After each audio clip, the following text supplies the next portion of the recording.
Welcome to WhoHowWorld, where we uncover the hidden origins behind the things we use, love, and even take for granted.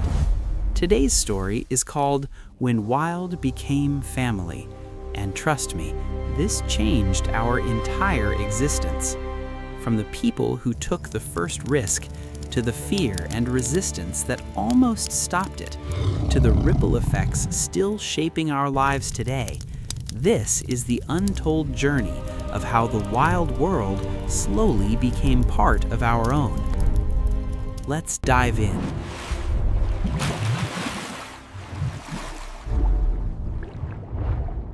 When wild became family, the hidden story of how animals joined human life.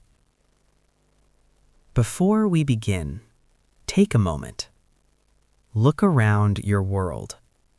A dog sleeping nearby, milk cooling in a refrigerator, leather on a chair, meat on a plate. Now, imagine something unsettling. Imagine all of it gone. No animals beside us. No animals working with us. No animals sharing our lives. Just humans, alone. For most of human history, that loneliness was real. This is the story of how it ended. Long before cities, before farms, before roads or borders, the world was hostile. The nights were cold.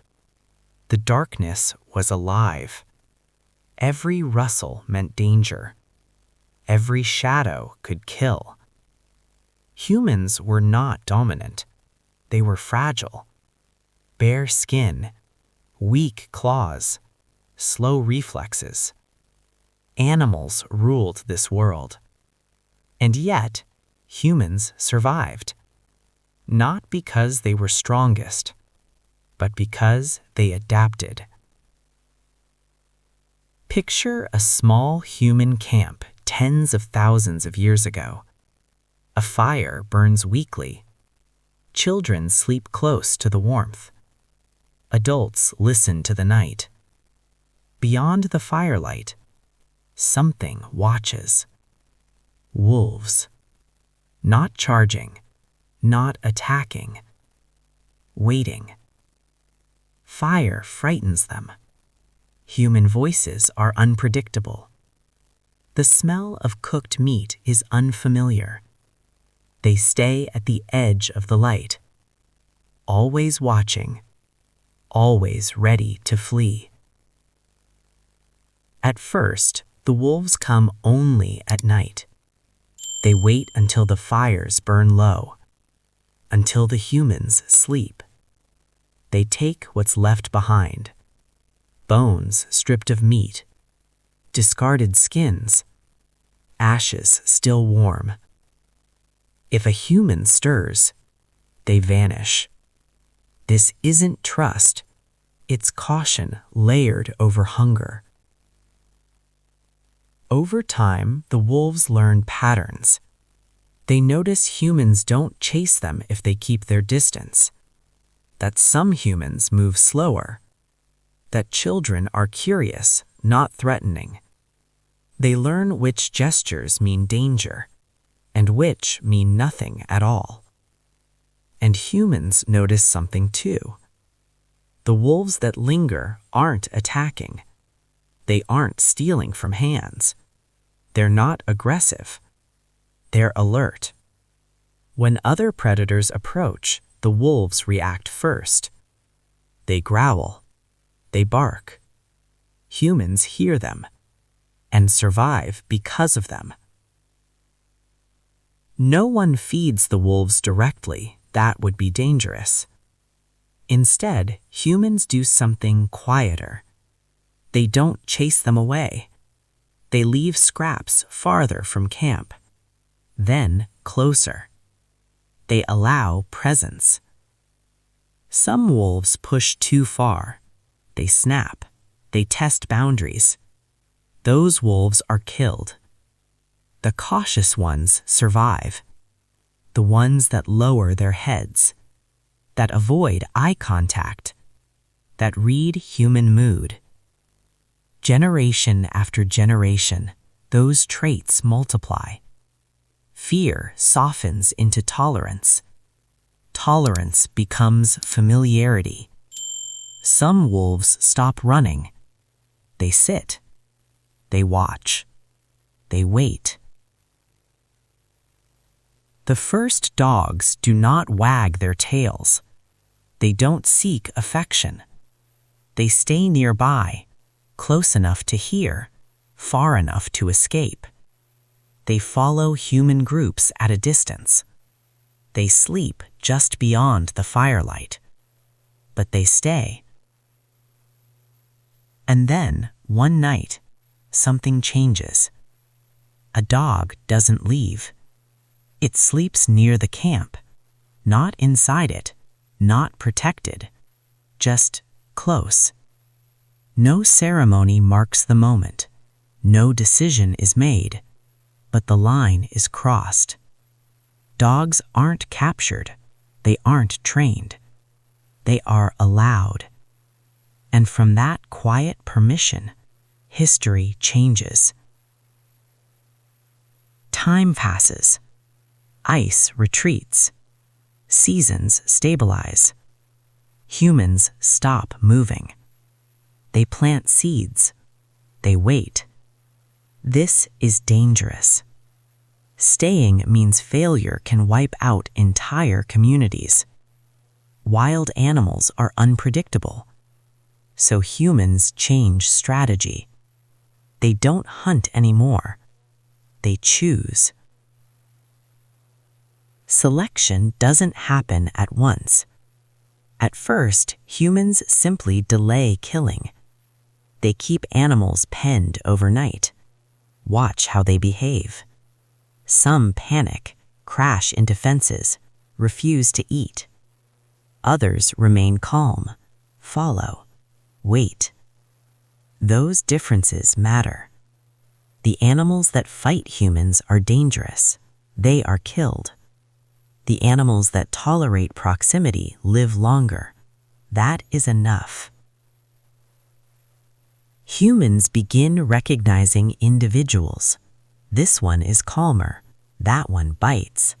This one follows. That one resists.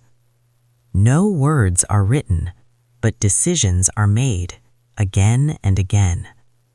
Slowly, the wild disappears from their eyes. Sheep, goats, pigs, cattle. Not tamed, selected. Domestication reshapes bodies. Horns shrink, brains grow smaller, aggression fades. Animals lose independence, but gain food, shelter, protection. Humans gain something far more powerful than meat: predictability. For the first time, food is no longer a gamble. Civilization becomes possible. Something strange happens next. Humans drink milk. At first, adults can't digest it. That in some communities, those most dependent on animals, children who tolerate milk survive famines. Adults who can drink it live longer. Over centuries, their bodies adapt. This has never happened before. No other species has altered human biology so deeply. Animals don't just feed humans, they change what humans are. The line between species blurs. Then comes the horse. Before horses, the world is small. After horses, distance collapses. Trade routes stretch farther. Messages move faster. Armies become unstoppable.